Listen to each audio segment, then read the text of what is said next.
Good afternoon बच्चों, सभी बच्चों का आज की इस ऑनलाइन कक्षा में जय महादेव विद्याकुल के इस ऑनलाइन प्लेटफॉर्म पर जी भर के भरपूर स्वागत है। जैसा कि आपको पता होगा बेटा, हमारी सामाजिक विज्ञान की क्लास जो इस समय हम मैपिंग वाली श्रृंखला देख रहे हैं, उसी क्रम में हम आगे बढ़ते हुए आज देखने वाले हैं भारत के बारे में, भारत के राज्यों के बारे में, भारत के केंद्र शासित प्रदेशों के बारे में। आज बहुत सारी जानकारियां हम अपने प्यारे भारत के प्यारे भारत देश के बारे में आपसे करने वाले हैं। जल्दी आ जाइए आप सभी लोग, एक बार वीडियो को लाइक करते रहिए, शेयर करते रहिए और साथ ही साथ आप अपने साथियों को बुलाइए। जो मैपिंग की कक्षाएं सामाजिक विज्ञान में वो प्रारंभ कब की हो चुकी हैं और बहुत अच्छे तरीके से हम इन कक्षाओं को आप तक पहुंचाने का काम कर रहे हैं। हाँ, नमस्ते बेटा, नमस्ते। गुड आफ्टरनून मनोज कुमार चौरसिया, जय Singh, good afternoon sir, good afternoon. हाँ, न्यूटन यादव आ चुके हैं, हम भी आ चुके हैं, कोई दिक्कत नहीं। मित्रता दिवस की हार्दिक शुभकामनाएं, आप सभी लोगों को शुभकामनाएं। तमाम दिवस आते जाते रहते हैं, जिंदगी में उनका कोई महत्व तो नहीं है। ये सब हमारे ऊपर डिपेंड करता है कि हम किसी भी चीज को किस तरीके से लेते हैं। हमारा मित्र नहीं है तो हमें भी पता नहीं रहता कब मित्रता दिवस होती है, कब कौन सा दिवस होता है। हमारे पास मित्र होता तो हम याद रखने में आसानी रहती। जिनके पास गर्लफ्रेंड बॉयफ्रेंड नहीं रहते तो उनको वैलेंटाइन डे याद नहीं रहता।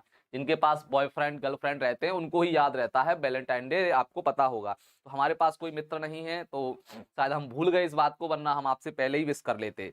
गुड आफ्टरनून, बिल्कुल गुड आफ्टरनून काजल तिवारी, गुड आफ्टरनून बबीता देवी, बिल्कुल बिल्कुल सभी बच्चों को good afternoon.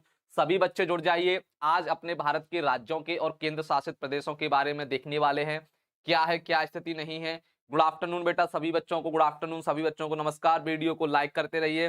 Sir Ashwini Yadav नहीं आ रही है, न्यूटन यादव क्या?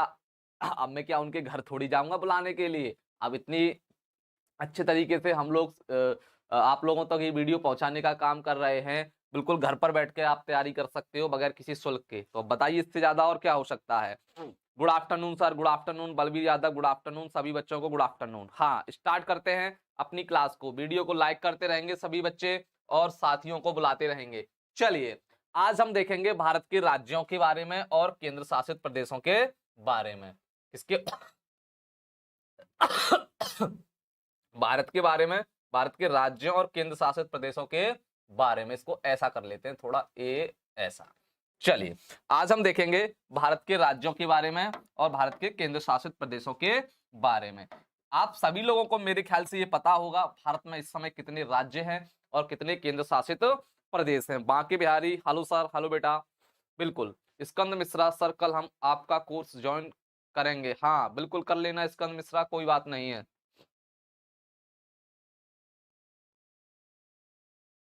अच्छा, उमा भय सर, बहुत सुंदर, बच्चों की भविष्य बनाने के लिए आज हम नए हैं। अच्छा अच्छा अच्छा।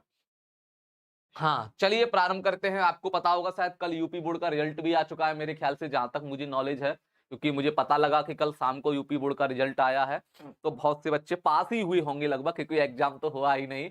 सब बच्चों को बगैर एग्जाम दिए हुए पास कर दिया गया है। पीयूष वर्मा नमस्ते बेटा, कोटि कोटि प्रणाम। फहीम अंसारी गुड आफ्टरनून, सभी बच्चों को गुड आफ्टरनून, सभी बच्चों को नमस्कार। चलिए प्रारंभ करते हैं अपनी क्लास को और देखने का प्रयास करेंगे।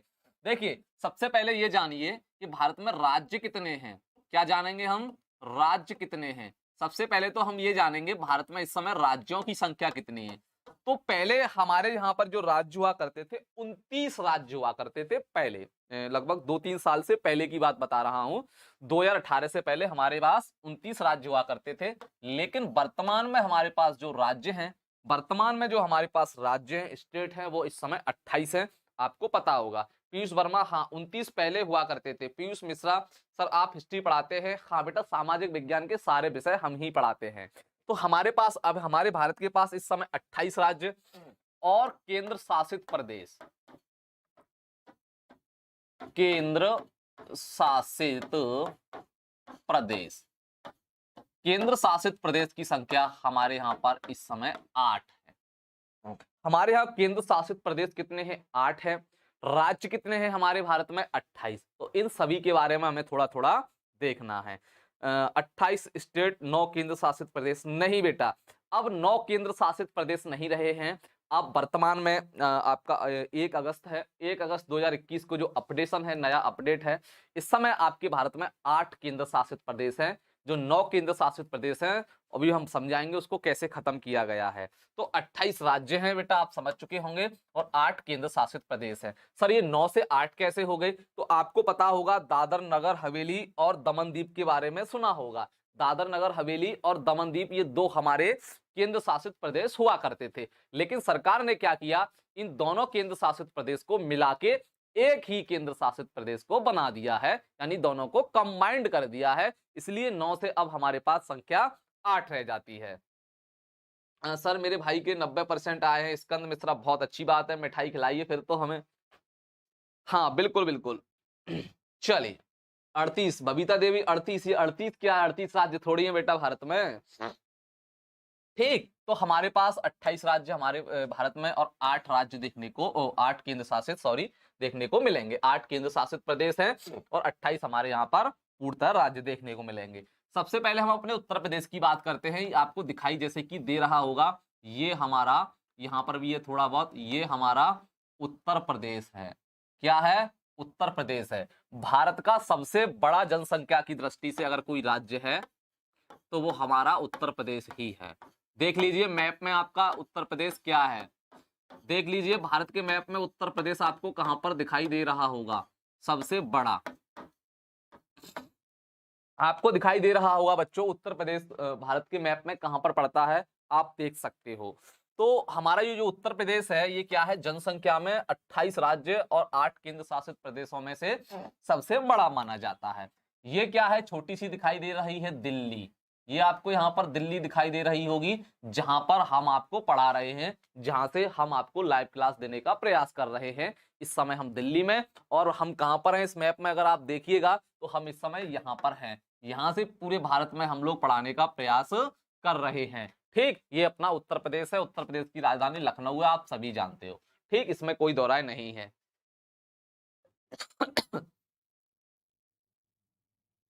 हाँ बिल्कुल बिल्कुल। उसके नीचे देखोगे, उधर इसके नीचे देखोगे तो ये हमारा मध्य प्रदेश है। क्या है? मध्य प्रदेश है। कलर चेंज कर लूंगा मैं अभी। ये आपका क्या है? मध्य प्रदेश। थोड़ा थोड़ा जान लीजिए, जरूरी नहीं कि आपको डीप में ही आना चाहिए, थोड़ा थोड़ा थोड़ा आइडिया हो मैप के बारे में। सर 8 केंद्र शासित प्रदेश कौन से हैं अभी हम बताएंगे बेटा कौन से हैं।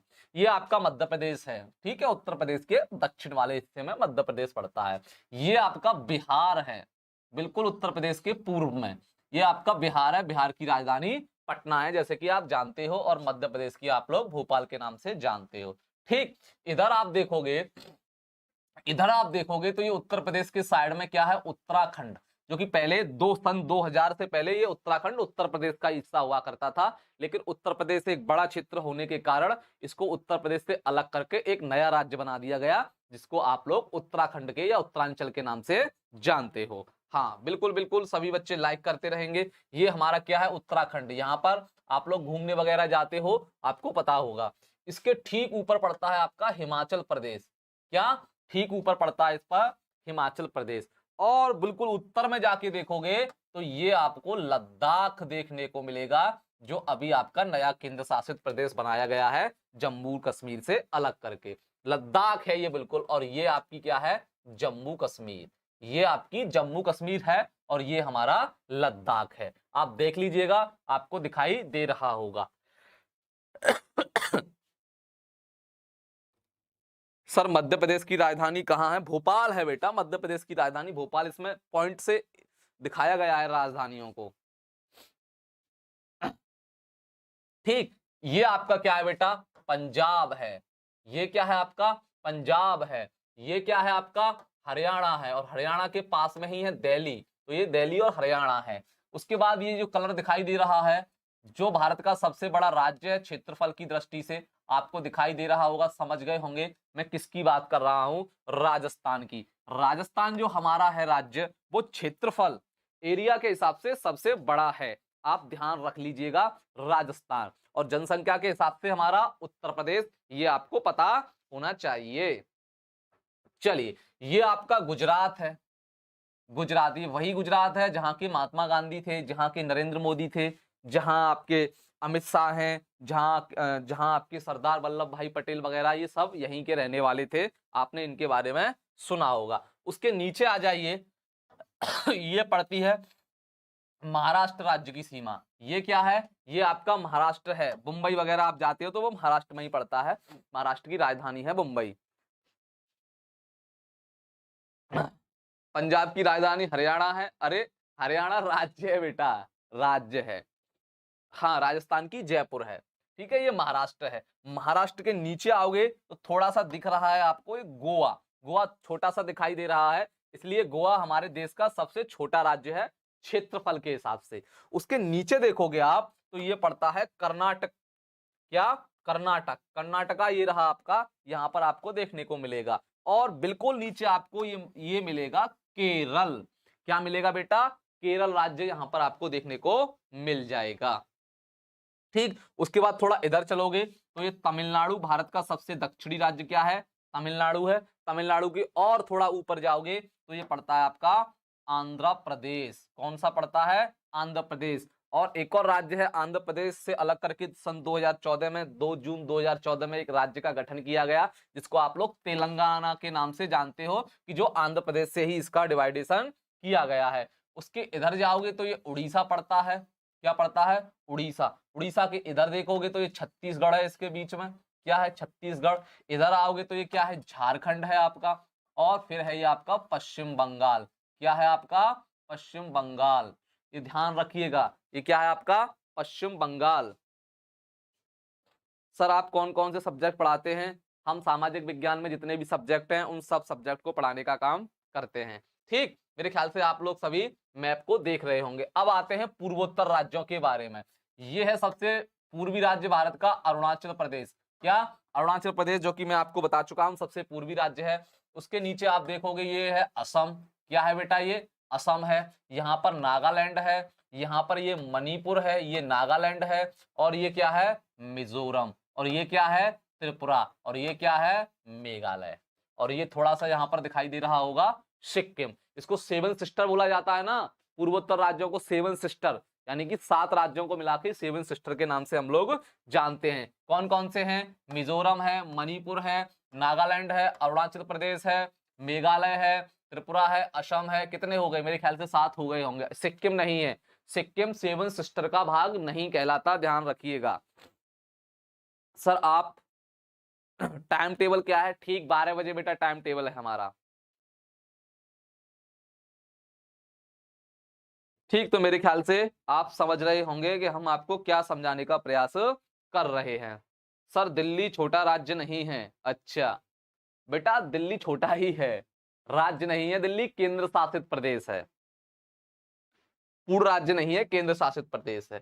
ठीक, तो मेरे ख्याल से आपने मैप में थोड़ा बहुत समझ लिया होगा। पड़ोसी देशों के बारे में तो मैं कल आपको बता चुका हूं, दोबारा से बताने की आवश्यकता नहीं है। चलिए अब थोड़ा केंद्र शासित प्रदेशों के बारे में जान लेते हैं। यहाँ पर पड़ता है एक चंडीगढ़। क्या पड़ता है? चंडीगढ़। चंडीगढ़ शहर के बारे में तो आपने सुना होगा। चंडीगढ़ क्या है? हमारा एक केंद्र शासित प्रदेश के रूप में जाना जाता है। पहला हमारा कौन सा हो गया? चंडीगढ़। केंद्र शासित प्रदेश के नाम में आपको गिना रहा हूं, चंडीगढ़। चंडीगढ़। उसके बाद दूसरा है हमारा दिल्ली। दूसरा है हमारा बच्चों दिल्ली। दूसरा है हमारा दिल्ली। तीसरा है हमारा Dadar Nagar Haveli and Daman and दीप। इसको एक ही कंबाइंड किया गया है, एक ही तरीके से पुकारेंगे, इसको अलग अलग नहीं बोलेंगे। तो 1 2 और ये 3 यहां पर है, दादर नगर हवेली और दमन और दीप। 3 के बाद इधर देखोगे तो ये लक्षद्वीप पड़ता है, भारत का केंद्र शासित प्रदेश है। चौथी संख्या ये हो गई। यहां पर पड़ता है पुडुचेरी। क्या पड़ता है? पुडुचेरी। यहां पर भी जमीन है पुडुचेरी की, और थोड़ी यहां पर भी जमीन है पुडुचेरी की। तो पुडुचेरी हो गया 5। 5 के बाद अंडमान एंड निकोबार। अंडमान एंड निकोबार ये भी क्या है? हमारा केंद्र शासित प्रदेश है। ये कितना हो गया? 6वां। अब आ जाइए ऊपर, जम्मू कश्मीर 7वां और लद्दाख 8वां। ये हमारे 8 के 8 केंद्र शासित प्रदेश है। Good afternoon sir, good afternoon.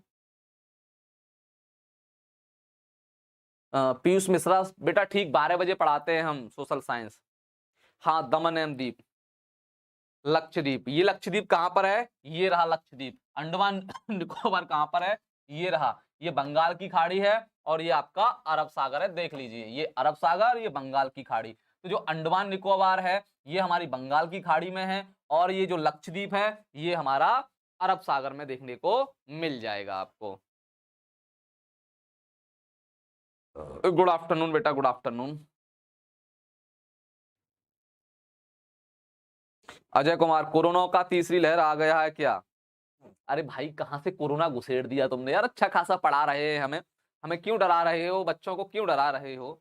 देखिए, जीवन पर जितने दिन भगवान ने हम लोगों को भेज रखा है, हमारी जिंदगी है, यानी जितनी हमारी उम्र है, उससे पहले हमें कोई नहीं मार सकता।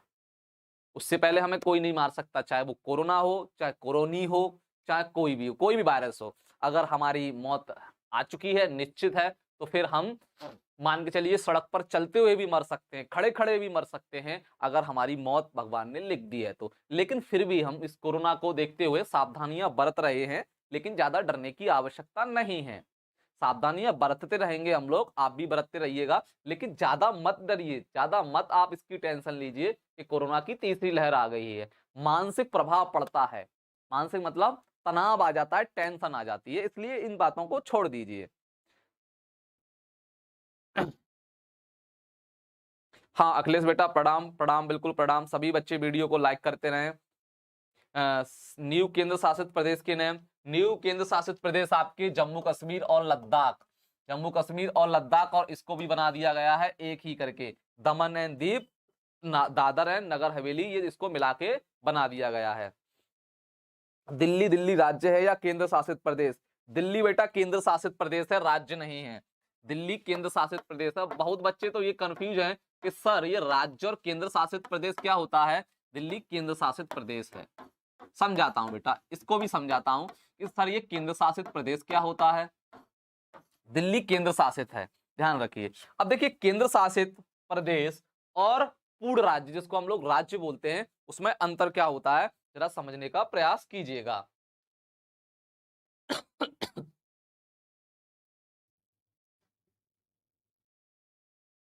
समझिएगा जरा क्या मतलब होता है इन सभी का। देखिए, एक होता है भारत में केंद्र शासित प्रदेश, एक होता है केंद्र शासित प्रदेश, और एक होता है बेटा राज्य।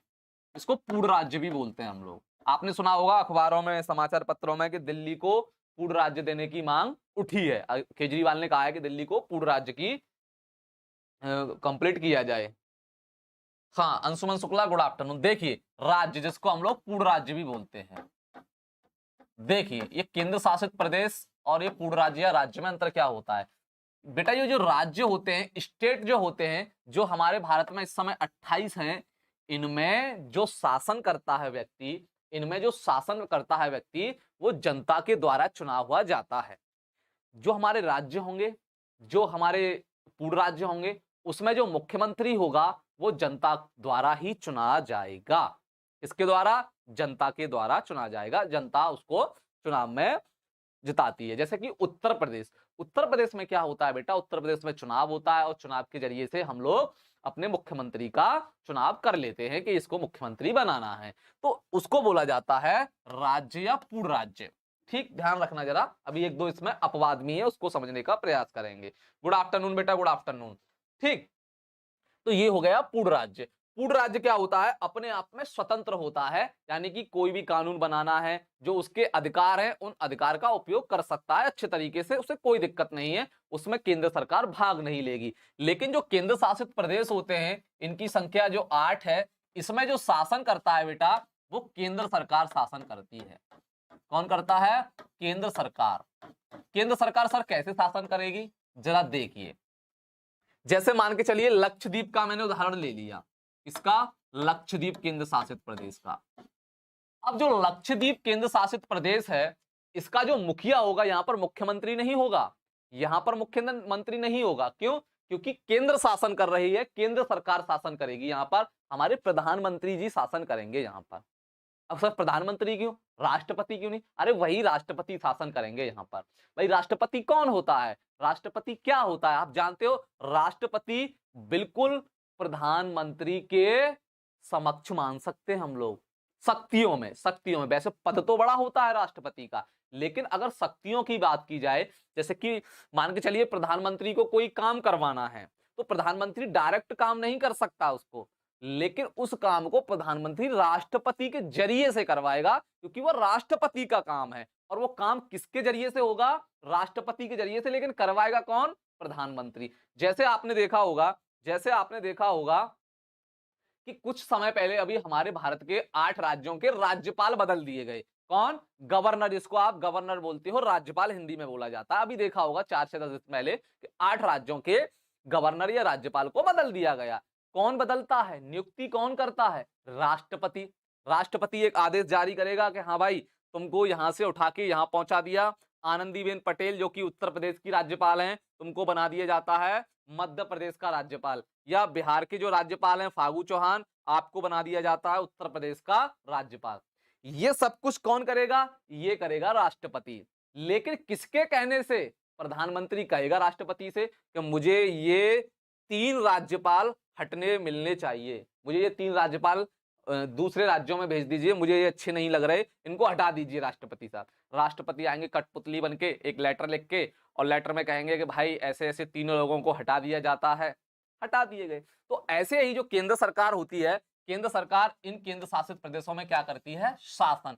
अब शासन करता कौन है? या तो कोई प्रशासक होगा या कोई उपराज्यपाल होगा, या तो वो प्रशासक होगा या उपराज्यपाल होगा। जैसे कि दिल्ली में आप देखोगे, दिल्ली में उपराज्यपाल होता है। कौन होता है? उपराज्यपाल। अभी बताऊंगा मैं। तो जो केंद्र शासित प्रदेश होते हैं, जैसे कि लक्षद्वीप, तो लक्षद्वीप में जो शासन करेगा, लक्षद्वीप में जो शासन करेगा उसको जानते हैं हम प्रशासक के नाम से। प्रशासक के नाम से। ये कौन नियुक्त करेगा? इस व्यक्ति को नियुक्त कौन करेगा? केंद्र सरकार। कौन नियुक्त करेगा? केंद्र सरकार। केंद्र सरकार किसी व्यक्ति से ये कहेगी कि जाइए, आप लक्षद्वीप में जाइए और हमारी तरफ से आप शासन कीजिए, वहां की जनता की समस्याओं को देखिए, क्योंकि वहां चुनाव नहीं होगा। चुनाव नहीं होगा यहाँ पर। चुनाव होगा तभी तो मुख्यमंत्री चुना जाएगा, चुनाव नहीं होता यहाँ पर। तो इसको बोलते हैं प्रशासक। अब ये प्रशासक जाएगा लक्षद्वीप में और लक्षद्वीप पर शासन करने का प्रयास करेगा। हाँ, बताते हैं बेटा दिल्ली का क्या मैटर है। अब आते हैं दिल्ली की। कुछ राज्य हमारे, यानी कुछ केंद्र शासित प्रदेशों में से कुछ ऐसे केंद्र शासित प्रदेश हैं जिनके अपनी क्या है? विधानसभा। विधानसभा जानते हो, जहां मुख्यमंत्री होता है। विधानसभा, विधानसभा है। कुछ केंद्र शासित प्रदेशों में विधानसभा है, वो इसके अपवाद हो जाते हैं। जैसे कि दिल्ली, जैसे कि मेरे लाल लालियो दिल्ली। अब दिल्ली में सर आपने सुना होगा, केजरीवाल का नाम सुना होगा। केजरीवाल मुख्यमंत्री है, आए दिन चर्चा में रहते हैं केजरीवाल। लेकिन ध्यान रखिएगा, केजरीवाल कैसे आए? क्योंकि वह विधानसभा है। विधानसभा जहां होगी वहां चुनाव होता है। तो केजरीवाल को मुख्यमंत्री बनाने का काम विधानसभा ने किया, और विधानसभा के सदस्यों को किसने चुना? दिल्ली की जनता ने। लेकिन ये पूरा का पूरा काम केजरीवाल अकेले नहीं करेंगे। दिल्ली को केजरीवाल अकेले नहीं संभालेंगे। क्यों? क्योंकि दिल्ली पूर्ण राज्य नहीं है। पूर्ण राज्य होता तो मुख्यमंत्री पूरे तरीके से संभाल लेता है, उसे किसी की आवश्यकता नहीं पड़ती, सारे अधिकार होते हैं। क्योंकि दिल्ली एक केंद्र शासित प्रदेश है, तो दिल्ली के लिए एक केजरीवाल यानी कि मुख्यमंत्री नियुक्त कर दिया गया। अब आती है केंद्र सरकार की बात, क्योंकि हमने पढ़ा है कि जो केंद्र शासित प्रदेश होगा उसमें केंद्र सरकार का व्यक्ति ही राज्य करेगा। केंद्र शासित, समझ रहे हो ना? केंद्र शासित, केंद्र शासन, केंद्र शासन करेगा। अब देखिए, अब दिक्कत क्या हुई केंद्र शासित प्रदेश की, कि हमने परिभाषा पढ़ी है कि सर केंद्र सरकार का आदमी होना चाहिए, लेकिन ये तो मुख्यमंत्री है, सरकार ने, जनता ने चुन दिया। अब क्या करें हम? तो केंद्र सरकार क्या करती है? केंद्र सरकार एक व्यक्ति को भेजती है, उपराज्यपाल, जिसको आप लोग उपराज्यपाल बोलते हो, यानी अपने शासक को भेजती है, जिसको उपराज्यपाल के नाम से जाना जाता है। और कहती है उपराज्यपाल से कि दिल्ली की सारी गतिविधियों को देखते रहना, केजरीवाल क्या क्या कर रहा है। क्योंकि केजरीवाल के पास सारी शक्तियां नहीं है, कुछ ही शक्तियां हैं केजरीवाल के पास, बाकी की शक्तियां उपराज्यपाल को दी गई हैं। क्यों? क्योंकि ये केंद्र शासित प्रदेश है, केंद्र शासन करेगा यहाँ पर। अब वो एक बात अलग है कि यहाँ पर विधानसभा बना दी है तो उसके लिए मुख्यमंत्री हो गया। हाँ, मुखिया हमारे गांव में प्रधान को कहते हैं। हाँ, प्रधान को मुखिया, प्रधान, सरपंच वगैरह बोला जाता है। तो दिल्ली क्या है? जैसे दिल्ली हुई आपकी, पाउंडुचेरी हुई आपकी, पाउंडुचेरी हुई, ये क्या है, यहाँ पर विधानसभा है बेटा, तो यहाँ पर चुनाव होता है। जहां विधानसभा होगी वहां केंद्र शासित प्रदेशों में चुनाव होगा, लेकिन जहां विधानसभा नहीं होगी वहां चुनाव नहीं होगा। जैसे कि लक्षद्वीप, जैसे कि अंडमान निकोबार, वहां डायरेक्ट केंद्र सरकार अपना एक व्यक्ति भेज देगी राष्ट्रपति के जरिए से। उसकी नियुक्ति कौन करेगा? राष्ट्रपति करेगा, लेकिन करवाएगा कौन? प्रधानमंत्री। ये ध्यान रखना, हमारे देश के राष्ट्रपति बेशक बहुत बड़ा पद है, सबसे बड़ा पद है हमारे यहाँ राष्ट्रपति का, लेकिन इसके ठीक विपरीत सबसे कम शक्तियां राष्ट्रपति के पास हैं। एक दो शक्तियों को छोड़ के कोई शक्ति नहीं है हमारे राष्ट्रपति के पास। समझ में आया? यानी कि कुछ शक्तियों को छोड़कर हमारे राष्ट्रपति के पास ज्यादा शक्तियां देखने को नहीं मिलेंगी। अब वो सर कुछ शक्तियां क्या है? मुश्किल से 2-3 शक्तियां हैं जिनका उपयोग राष्ट्रपति अपने दिमाग के आधार पर, अपनी इच्छा के आधार पर कर सकता है। अदरवाइज सारी शक्तियों का उपयोग उसको प्रधानमंत्री के कहने से ही करना है। अगर प्रधानमंत्री का कहना नहीं मानेगा तो आप समझ लीजिए राष्ट्रपति फिर गड़बड़ कर रहा है, क्योंकि संविधान में यह लिखा है कि राष्ट्रपति को सलाह देने के लिए मंत्रिपरिषद होगी, जिसका प्रमुख कौन होगा? प्रधानमंत्री। जैसे कि आपने देखा होगा फांसी की सजा माफ, क्या फांसी की सजा माफ कर देता है राष्ट्रपति। आपने अमूमन सुना होगा कि फांसी की सजा कौन माफ करता है? फांसी की सजा माफ करता है हमारा राष्ट्रपति। लेकिन आपको यह पता नहीं होगा फांसी की सजा माफ करने के लिए राष्ट्रपति की इच्छा होना आवश्यक नहीं है। इसमें भी क्या? इसमें भी प्रधानमंत्री उंगली कर सकते हैं इनको। कौन? प्रधानमंत्री उंगली कर सकते हैं। प्रधानमंत्री कह सकते हैं कि नहीं, ये जो व्यक्ति आया है जिसने एक क्राइम किया है, इसको फांसी की सजा सुनाई है, इसको आप माफ मत करना। चुपके से जाके कान में बोल सकते हैं राष्ट्रपति के कि इसको माफ मत करना। इसमें भी थोड़ा प्रेशर रहता है राष्ट्रपति के ऊपर, लेकिन कुछ चीजें हैं वहां पर राष्ट्रपति बिल्कुल स्वतंत्र होता है। वो किसी भी व्यक्ति की बात मानने के लिए बाध्य नहीं होता। पुडुचेरी कहाँ है? अभी दिखाया तो था मैंने मैप में। हाँ हाँ हाँ बिल्कुल, हमारे गांव के प्रधान, 11 गांव के प्रधान अकेले हैं। हाँ, उसको ग्राम पंचायत बोलते हैं। जो आपके 11 गांव है ना, उसको मिला के बोला जाता होगा ग्राम पंचायत। ग्राम पंचायत। भाई ग्राम पंचायत का मुखिया कौन होगा? प्रधान ही तो होगा भाई साहब, चाहे वो एक गांव का हो, 2 गांव का हो। किसी किसी ग्राम पंचायत में 2 गांव आते हैं, किसी किसी ग्राम पंचायत में एक ही गांव आता है, और किसी किसी ग्राम पंचायत में 10-10 गांव आते हैं। छोटे छोटे गांव होते हैं, तो ज्यादा गांव को मिला के एक ग्राम पंचायत बना दी जाती है। तो मेरे ख्याल से आप इन सभी चीजों को बहुत अच्छे से समझ रहे होंगे। सर महिलाओं को फांसी दी जाती है, क्यों नहीं दी जाती? देखिए, गुनाह तो गुनाह है, क्राइम तो क्राइम है। भारत के संविधान में ये नहीं लिखा कि अगर महिला ने क्राइम किया है तो उसको छोड़ दिया जाए, अगर पुरुष ने क्राइम किया है तो उसको सजा दे दी जाए। ऐसा कहीं नहीं लिखा। क्यों? क्योंकि संविधान ने माना है सभी व्यक्ति, हम लोग लिंग के आधार पर भेद नहीं करेंगे, मनुष्य हैं सभी व्यक्ति। स्त्री पुरुष को नहीं बताया है संविधान ने, मनुष्य हैं, सभी लोगों के लिए समान कानून है, ये ध्यान रखिए। और सर जिला पंचायत क्या होता है? जिला पंचायत बेटा पूरे जिले का हेड होता है। जिला पंचायत, जिला पंचायत मैंने आपको समझाया तो था पंचायत वाले चैप्टर में, नहीं समझ में आया? दोबारा समझ लीजिए। देखिए क्या करिए, देखिए आपको पता होगा, मैंने आपको पढ़ाया हमारे संविधान में 73वां संविधान संशोधन हुआ। 73वां संविधान संशोधन, 73वां संविधान संशोधन हमारे संविधान में किया गया। जरा समझिए, संशोधन किया गया। किससे था उसका संबंध? पंचायती राज। पंचायती राज का मतलब समझते हो? गांव की पंचायत वगैरह, पंचायती राज से। पंचायती राज में क्या हुआ? हमने यहां पर 3 बातों का उल्लेख किया। क्या किया? एक होगी ग्राम पंचायत, एक होगी ग्राम पंचायत, उसके ऊपर होगी पंचायत समिति। इसको क्या बोलते हैं? पंचायत समिति बोलते हैं। ब्लॉक, जिसको आप लोग ब्लॉक बोलते हो, गांव में ब्लॉक बोला जाता है। ब्लॉक कि आप किस ब्लॉक से हो। ब्लॉक के ऊपर होगा जिला पंचायत। जिला पंचायत यानी कि एक गांव के पंचायत के लिए, मतलब एक जिले के पंचायत के लिए ये सारा होता है। पंचायत स्तर पर, ग्राम स्तर पर उसको बोलते हैं ग्राम पंचायत, जिसका मुखिया कौन होता है? प्रधान होता है। कौन होता है? प्रधान होता है। प्रधान, सरपंच। ब्लॉक क्या होता है? इसको बोलते हैं हम ब्लॉक प्रमुख। कहते हैं ना, आपके यहाँ देखा होगा ब्लॉक प्रमुख का चुनाव है, या हमारे ये रिश्तेदार ब्लॉक प्रमुख हैं, और इसको बोलते हैं जिला पंचायत अध्यक्ष, जो कि पूरे जिले का अध्यक्ष होगा पंचायतों का, वही सारा कुछ काम धाम देखेगा। 370 के अंतर्गत क्या क्या विस्तार किया गया है सर, प्लीज बताइए। 370 की कुछ धाराओं को निरस्त कर दिया गया है, कुछ धाराएं बची हुई हैं, अभी उस पर हम चर्चा नहीं करने वाले। राष्ट्रपति को वेतन कौन देता है? राष्ट्रपति को वेतन कोई नहीं देता। राष्ट्रपति को जो वेतन मिलता है भारत की संचित निधि से मिलता है। कहां से? संचित निधि से।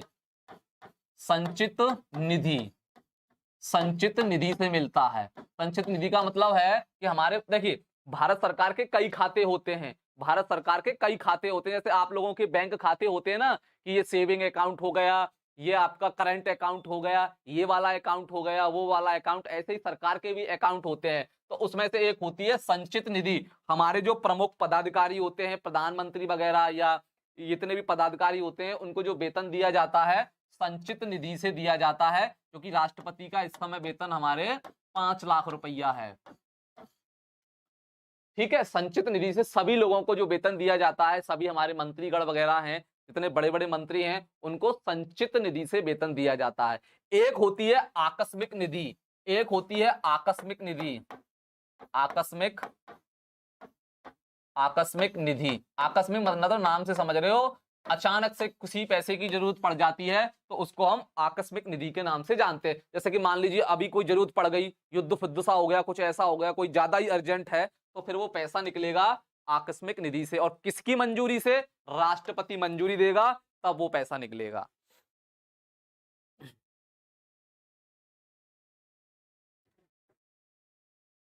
तो मेरे ख्याल से आप सभी बातों को समझ रहे होंगे। 5 लाख क्या करता है?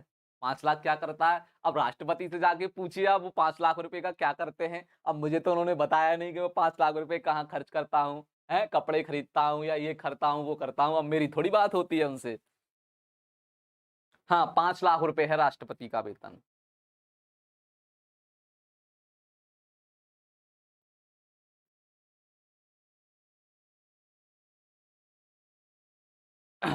हाँ, तो हमारे राष्ट्रपति, हाँ, राष्ट्रपति के पैसे पर कोई टैक्स एक्स नहीं लगता, इनकी सैलरी पर कोई टैक्स एक्स नहीं लगता, इनको बहुत सारी सुविधाएं दी जाती हैं रहने के लिए, राष्ट्रपति भवन भवन वगैरह, गाड़ी वगैरह, बहुत सारा इनको चीजें दी जाती हैं।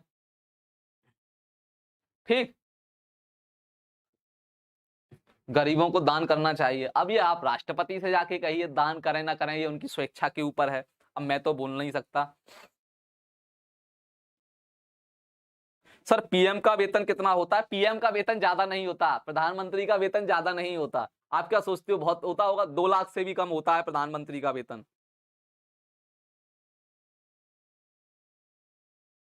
2 लाख से भी कम होता है। एक्चुअली प्रधानमंत्री क्या है? प्रधानमंत्री क्या है? प्रधानमंत्री एक सांसद ही तो होता है। अरे प्रधानमंत्री कौन बनता है? सांसद। मान के चलिए, समझिए जरा, समझिए कैसे बनते हैं प्रधानमंत्री, समझिए इसको। देखिए, ये प्रधानमंत्री है। अब आप कहोगे सर प्रधानमंत्री कैसे बनते हैं? एक्चुअल में प्रधानमंत्री एक ऐसा शब्द है जिसके किसी ने देखा नहीं है, जिसको किसी ने देखा नहीं है। क्यों नहीं देखा, जरा समझिए। एक्चुअल में जो हमारी लोकसभा है, क्या लोकसभा, एक लोकसभा होती है और एक राज्यसभा होती है। आपको पता है 2 सभा है हमारे यहाँ, लोकसभा और राज्यसभा। इनके सदस्यों को सांसद बोला जाता है, यानी जो लोकसभा का सदस्य होगा उसको लोकसभा सांसद बोलेंगे, और जो राज्यसभा का सदस्य होगा उसको राज्यसभा सांसद बोलेंगे। ठीक, चलिए, तो जो हम लोग जिनको वोट देते हैं, हम लोग जिनका चुनाव करते हैं, उनको बोला जाता है बेटा सांसद। जैसे कि आपने देखा होगा ना, एमपी, मेंबर ऑफ पार्लियामेंट, इसको एमपी कहते हैं, मेंबर ऑफ पार्लियामेंट। तो होता क्या है बेटा, जैसे कि हमारे क्षेत्र में एक एक व्यक्ति खड़ा होता है लोकसभा चुनाव में, जिसको लोकसभा चुनाव कहते हैं ना, एक्चुअल में वो लोकसभा के सदस्यों का चुनाव करते हैं। तो मान के चलिए भारत में सीटें हैं यहाँ पर इस समय लोकसभा की 543 सीटों पर इस बार चुनाव हुआ था। 543 सदस्यों को हमने लोकसभा में बिठा दिया। अब इन्हीं एक सदस्य में से कोई, अब इन्हीं कोई एक सदस्य में से आपका बनेगा प्रधानमंत्री। आपका बनेगा प्रधानमंत्री। अमूमन ऐसा ही होता है। अब आप कहोगे सर क्या प्रधानमंत्री बनने के लिए इसका सदस्य होना अनिवार्य है? अनिवार्य नहीं है, लेकिन अमूमन इसी में से कोई चुन दिया जाता है प्रधानमंत्री। ऐसा भी हो सकता है कि इसमें से अगर कोई व्यक्ति ना हो और कोई अच्छा व्यक्ति हो जो चुनाव हार गया हो या जिसने चुनाव नहीं लड़ा हो और लगता हो आपको कि इसको प्रधानमंत्री बनाना चाहिए, तो प्रधानमंत्री आप उसको बना तो सकते हो, लेकिन 6 महीने में उसको या तो इसका सदस्य बनना पड़ेगा या इसका चुनाव जीतना पड़ेगा, या इसका चुनाव जीतना पड़ेगा या इसका चुनाव जीतना पड़ेगा 6 महीने के अंदर। अगर 6 महीने के अंदर ऐसा नहीं कर पाए तो आपको इस्तीफा देना पड़ेगा। सर प्रधानमंत्री को उसके पद से कैसे हटाया जा सकता है? आवेश प्रजापति फ्रॉम फतेहपुर। देखिए प्रधानमंत्री को हटाएगी तो वो हमारी लोकसभा ही हटाएगी। हालांकि लोकसभा किस लिए हटाएगी? क्योंकि प्रधानमंत्री का चुनाव किसने किया था? प्रधानमंत्री को चुना कौन किसने था? बहुमत के आधार पर। जिस दिन बहुमत नहीं रहेगा लोकसभा में, जिस दिन बहुमत समाप्त हो जाएगा, जिस दिन बहुमत समाप्त हो जाएगा उस दिन प्रधानमंत्री भी हट जाएगा। प्रधानमंत्री भी हट जाएगा। बहुमत क्या होता है सर? बहुमत का मतलब होता है ज्यादा से ज्यादा लोग जिन्होंने प्रधानमंत्री को बोला था कि ये प्रधानमंत्री है, वो अपना फैसला वापस ले लें कि अब हमें ये प्रधानमंत्री नहीं चुनना, जिसको बोलते हैं विश्वास मत। विश्वास मत खो देता है अगर प्रधानमंत्री लोकसभा में, तो उसका पद खत्म हो जाता है, पूरी मंत्रिपरिषद भंग हो जाती है।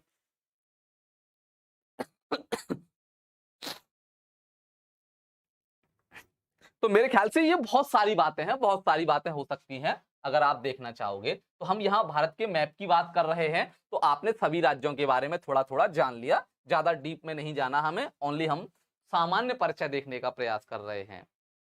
महाभियोग द्वारा हटाया जा सकता है? नहीं बेटा, महाभियोग द्वारा प्रधानमंत्री को नहीं हटा सकते, राष्ट्रपति को हटा सकते हैं, जिसको इंग्लिश में इंपीचमेंट बोला जाता है। आर्टिकल 61 में देखोगे, आर्टिकल 61 में देखोगे तो राष्ट्रपति का जो महाभियोग है उसका वर्णन किया गया है कि राष्ट्रपति पर महाभियोग कैसे लगेगा, राष्ट्रपति को कैसे हटाया जाएगा, किस कारण से हटाया जाएगा, कौन सा कारण होगा जिसके आधार पर हम राष्ट्रपति को हटाएंगे, तो वो होगा संविधान का उल्लंघन। संविधान को ना माने वो, तब संविधान का उल्लंघन। ओनली एक ही शर्त है कि राष्ट्रपति संविधान का पालन नहीं करता, संविधान का उल्लंघन करता है, तो उस पर आर्टिकल 61 के तहत महाभियोग इंपीचमेंट लाया जाएगा। और इंपीचमेंट लाने से पहले उसको 14 दिन पहले सूचना देनी पड़ेगी। जैसे मान के चलिए अभी रामनाथ कोविंद को महाभियोग लगाना है इनके ऊपर, तो 14 दिन पहले इनको सूचना देनी पड़ेगी कि आपके ऊपर महाभियोग लगने वाला है, 14 दिन पहले बताना पड़ेगा। महाभियोग क्या होता है सर? महाभियोग का मतलब होता है एक प्रक्रिया होती है राष्ट्रपति को हटाने की, इस प्रक्रिया को बोला जाता है महाभियोग।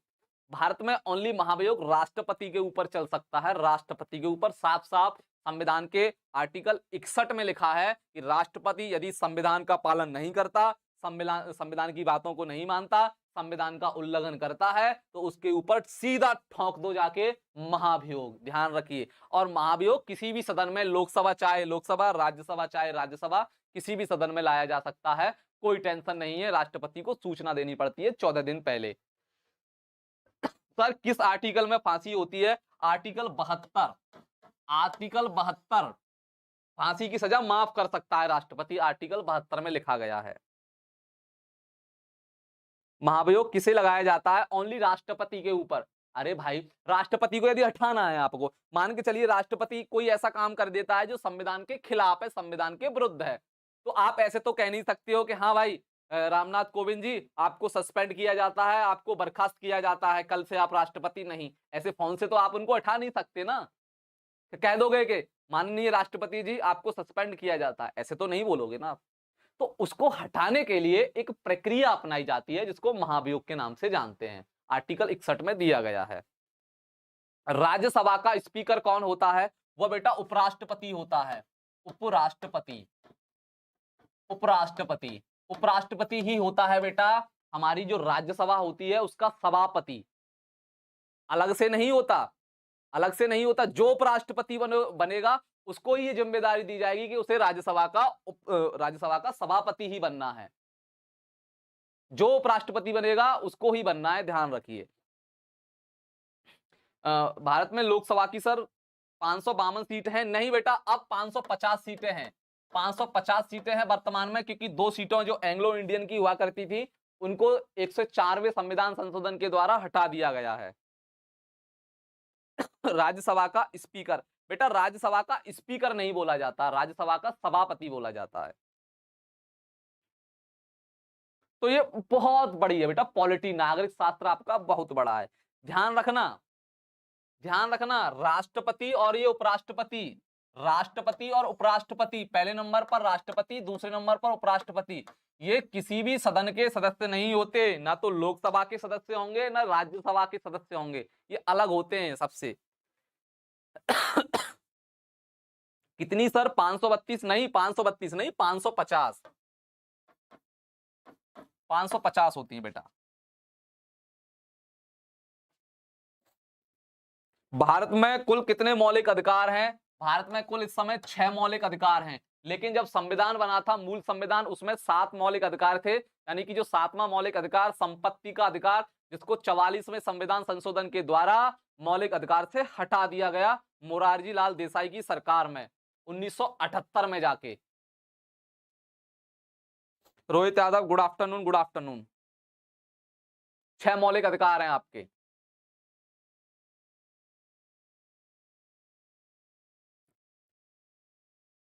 राज्यपाल होता है क्या किसी सदन का सदस्य? नहीं, राज्यपाल भी किसी भी सदन का सदस्य नहीं होगा। जैसे कि पूरे देश के लिए एक राष्ट्रपति होता है, वही काम राष्ट्रपति का होता है, सेम लगभग 99% काम राज्यों का राज्यपाल का होता है। राज्यपाल भी क्या होता है? राज्यपाल भी किसी भी सदन का सदस्य नहीं होता।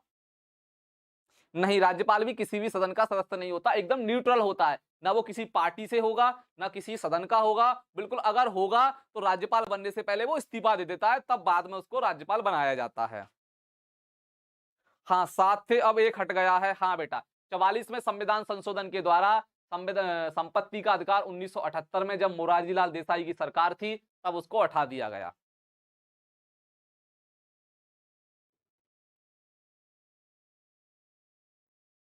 तो मेरे ख्याल से आप बच्चों को बहुत सारी जानकारियां मैं देने का प्रयास कर रहा हूं।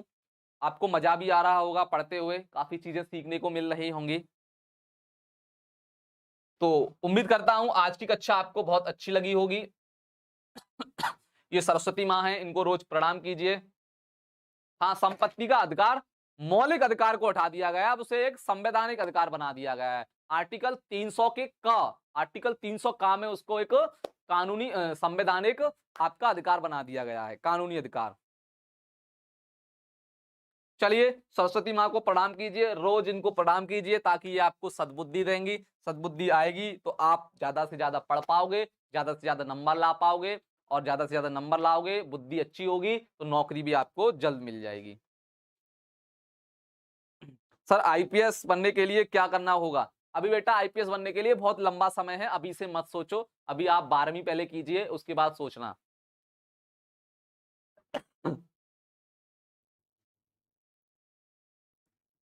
तो ठीक है बच्चों, हमारी जो क्लास है, हमने बहुत सारी जानकारी आपको देने का प्रयास किया।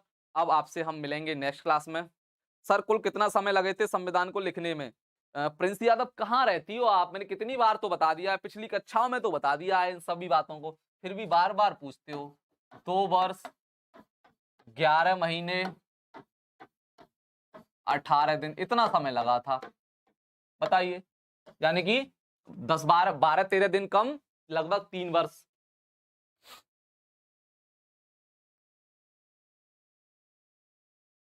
ठीक, चलिए, तो हम आपसे हम मिलेंगे अगली कक्षा में। जब तक आप अपना ख्याल रखिए। मौसम भी गड़बड़ कर रहा है, दिल्ली में तो लगभग 2 दिन से लगातार बारिश हो रही है। भीगते हुए आना पड़ता है, भीगते हुए जाना पड़ता है आपको पढ़ाने के लिए। सर, आर्ट स्ट्रीम सही होती है? हाँ हाँ बेटा, मैथ का क्लास भी होता है। रोहित यादव, आपसे कुछ बात करनी है, क्या करोगे बात करके?